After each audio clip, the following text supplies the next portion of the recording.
Proud ba siya sa'yo? Katulad ng proud ka sa kanya. Kasi kung hindi siya proud sa'yo, kung di kaya kayang ipagsigawan, kung di kanya kayang ipakilala, kung tinatago ka niya, wag, hindi mo deserve yun. Deserve mo yung ipapakilala ka, ipagmamalaki ka. Why? Because you are worthy. You are enough. You are special.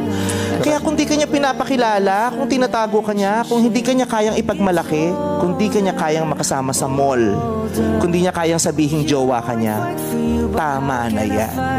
May worth ka eh. Diba? Kaya wag kang papayag. Diba?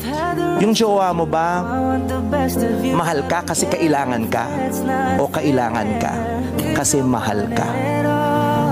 Dapat yun ang maramdaman mo, kailangan niya ako kasi mahal niya ako. Ang sakit-sakit nung kaya niya pinipilit mahalin ako kasi kailangan niya ako. Wag.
Kaya guys, tapos na tayo kumain at ayan, salamat sa Libby kasi napusog ako.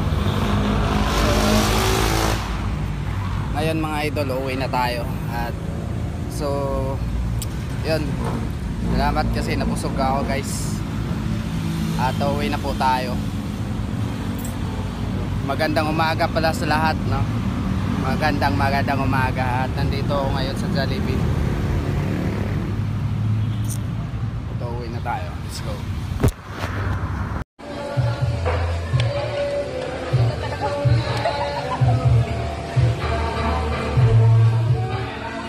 Albert, say hi.